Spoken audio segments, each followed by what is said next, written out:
Hi hello ನಮಸ್ಕಾರ, welcome back to my channel, Dhanuja Prakash channel.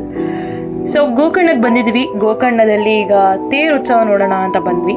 So Gokarna ತೇರು ರಥೋತ್ಸವ ಬಗ್ಗೆ ಸ್ವಲ್ಪ ತಿಳ್ಕೊಳ್ಳೋಣ.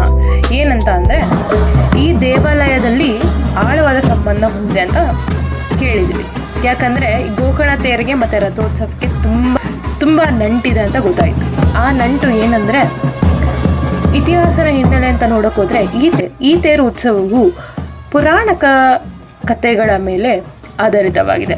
ಪುರಾಣಗಳ ಪ್ರಕಾರ ಹೇಳಕ್ಕೆ ಹೋದರೆ, ರಾವಣನು ಶಿವನ ಆತ್ಮಲಿಂಗವನ್ನು ಲಂಕೆಗೆ ತೆಗೆದುಕೊಂಡು ಹೋಗಲು ಪ್ರಯತ್ನಿಸುತ್ತಾನೆ. ಆ ದೇವತೆಗಳ ಯುಕ್ತಿಯಿಂದ ಆತ್ಮಲಿಂಗ ಗೋಕರ್ಣದಲ್ಲೇ ಸ್ಥಾಪಿತವಾಯಿತು. ಇದರಿಂದ ಗೋಕರ್ಣವು ಮಹತ್ವದ ಶಿವಕ್ಷೇತ್ರವಾಗಿ ಪ್ರಸಿದ್ಧವಾಗಿದೆ. ಈ ತೇರು ಅಂದರೆ ಏನು? ತೇರು ಅಂದರೆ ರಥೋತ್ಸವ. ದೇವರ ಮೂರ್ತಿಯನ್ನು ಅಲಂಕರಿಸಿದ ದೊಡ್ಡ ಮರದ ರಥದಲ್ಲಿ ಇರಿಸಿ ಊರಿನಲ್ಲಿ ಮೆರವಣಿಗೆ ಮಾಡಲಾಗುತ್ತದೆ. ಈ ಭಕ್ತರು ರಥವನ್ನು ಎಳೆಯುತ್ತಾರೆ. ಇದು ಭಕ್ತಿ ಮತ್ತು ಏಕತೆಯ ಪ್ರತೀಕವಾಗಿದೆ. ಉತ್ಸವದ ಬೆಳವಣಿಗೆಗೆ ಹಳೆಯ ಕಾಲದಲ್ಲಿ ರಾಜರು ಮತ್ತು ಸ್ಥಳೀಯ ಆಡಳಿತಗಾರರು ದೇವಾಲಯ ಉತ್ಸವಗಳಿಗೆ ಬೆಂಬಲ ನೀಡುತ್ತಾರೆ. ಆ ಸಮಯದಲ್ಲಿ ಈ ರಥೋತ್ಸವ ಪ್ರಾರಂಭವಾಗಿ ವರ್ಷದಿಂದ ವರ್ಷಕ್ಕೆ ಬೆಳೀತಾ ಹೋಗುತ್ತೆ. ಇಂದಿಗೆ ಸಾವಿರಾರು ಭಕ್ತರನ್ನು ಆಕರ್ಷಿಸುವ ದೊಡ್ಡ ಉತ್ಸವವಾಗಿದೆ. ಮಹಾಶಿವರಾತ್ರಿ ಜೊತೆಗಿನ ಸಂಬಂಧ ಏನಂದರೆ, ಗೋಕರ್ಣ ತೇರು ಸಾಮಾನ್ಯವಾಗಿ ಮಹಾಶಿವರಾತ್ರಿ ಸಮಯದಲ್ಲಿ ಎಳೆಯುತ್ತಾರೆ. ಭಕ್ತರು ಉಪವಾಸ ಮಾಡುತ್ತಾರೆ ಮತ್ತು ರಾತ್ರಿ ಪೂಜೆಗಳಲ್ಲಿ ಭಾಗವಹಿಸುತ್ತಾರೆ. ರಥೋತ್ಸವವನ್ನು ಶಿವನ ಆಶೀರ್ವಾದದೊಳಗೆ ಎಲ್ಲರೂ ತಲುಪಿಸುವ ಸಂಕೇತವಾಗಿದೆ. ರಥವನ್ನು ಎಳೆಯುವುದು ಪುಣ್ಯಕರ ಕಾರ್ಯವನ್ನು ನಂಬಲಾಗುತ್ತದೆ. ಸಾಂಸ್ಕೃತಿಕ ಮತ್ತು ಆಧ್ಯಾತ್ಮಿಕ ಮಹತ್ವವನ್ನು ನೋಡೋಕೋದ್ರೆ ಜನರ ಏಕತೆ ಮತ್ತು ಭಕ್ತಿ ತೋರಿಸುತ್ತದೆ. ನೀವೇ ನೋಡ್ತಾ ಇದ್ದೀರಲ್ಲ, ದೇವರ ದರ್ಶನವನ್ನು ಎಲ್ಲರಿಗೂ ನೀಡುತ್ತದೆ. ಕರ್ನಾಟಕ ಸಂಪ್ರದಾಯ ಮತ್ತು ಸಂಸ್ಕೃತಿಯನ್ನು ಉಳಿಸುತ್ತದೆ. ಇದಾಯಿತು ಗೋಕರ್ಣ ತೇರಿನ ಒಂದು ಮಹತ್ವ. ಬನ್ನಿ ಮುಂದೆ ನೋಡೋಣ. ಇವಾಗೆಲ್ಲ ತಗೊಂಡಿದ್ದೀವಿ. ಏನಿದೆ ಹೆಸರು? ಬಿಲ್ಪತ್ರೆ.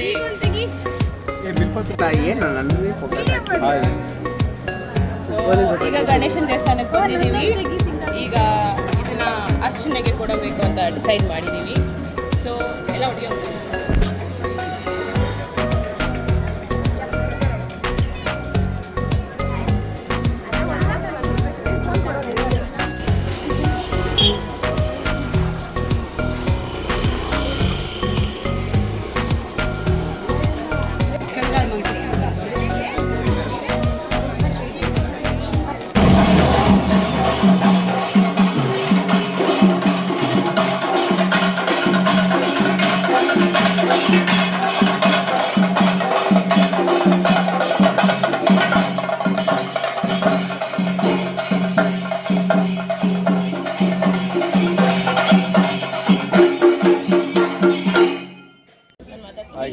ಟೆಂಪಲ್ ಒಳಗಡೆ ಬಂದಿದ್ದೀವಿ. ಎಲ್ಲೋ ದರ್ಶನ ಆಯಿತು.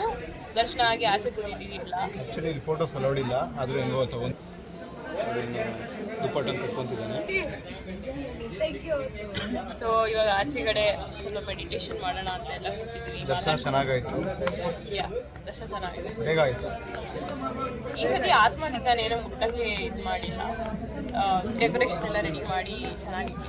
ಲಿಂಗ ಎಲ್ಲ ಚೆನ್ನಾಗಿತ್ತು. ಬನ್ನಿ, ನೀವು ಕೂಡ ಕರ್ಕೊಂಬನ್ನಿ, ನಿಮ್ಮ ಫ್ಯಾಮಿಲಿ ಜೊತೆ ಬನ್ನಿ, ಚೆನ್ನಾಗಿದೆ. ನನಗೆ ತುಂಬ ಕನ್ಫ್ಯೂಷನ್ಸ್ ಆಗ್ತಾಯಿದೆ, ಏನು ತಗೊಳ್ಳಿ ಸುವೆನಿಯರ್ ಅಂತ. ಗೋಕರ್ಣ ಬೀಚ್ ಇದೆ, ಯಾಣ ಇದೆ. ಆ್ಯಂಡ್ ಏನಂದರೆ ನಾಳೆಗೆ ಯಾಣಾಗೆ ಹೋಗ್ತಾ ಇದ್ವಿ. ಸೊ ನಂಗೆ ಅದ್ರ ಪ್ರಿರಿಯರಾಗಿ ಯಾಣ ತೊಗೊಳ್ಳೋಣ ಅಂದ್ಕೊಂಡಿದ್ದೀನಿ. ಇದು ಗೋಕರ್ಣ ತೊಗೊಳ್ಳೋಣ.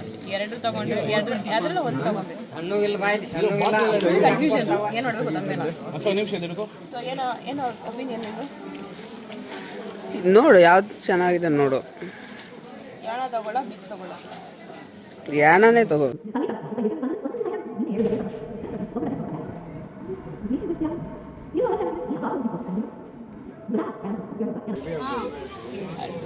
ಗೋಕರ್ಣ ಬಂದ್ಬಿಟ್ಟು ಯಾಣ ತಗೊಂಡು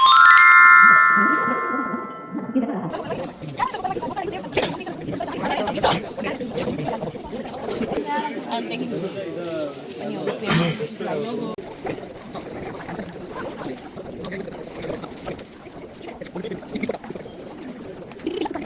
ನೋಡಿ ನಮ್ಮ ಧನುಜ ಅವರು 100 ಅಂದರು ಸೊ 80 ಕೊಡ್ತಾ ಇದ್ದೀನಿ ಸೊ ವರ್ತ್ ಇಟ್ ಬೆಂಗಳೂರಲ್ಲಾದರೆ 250 ರೂಪಾಯಿ ಕೇಳಿರೋರು worth it you can buy here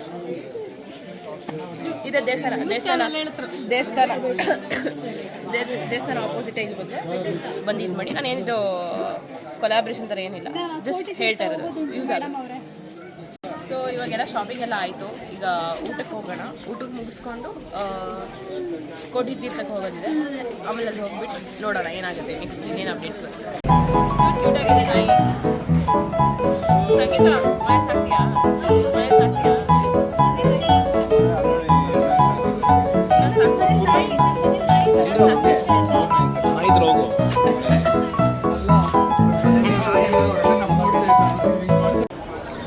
ನೋಡಿ ಕ್ಯೂ ಅಲ್ಲಿ ನಿಂತ್ಕೊಂಡಿದ್ದೀವಿ ಊಟಕ್ಕೆ ಲೈಕ್ ಕ್ಯೂ ನೋಡಿ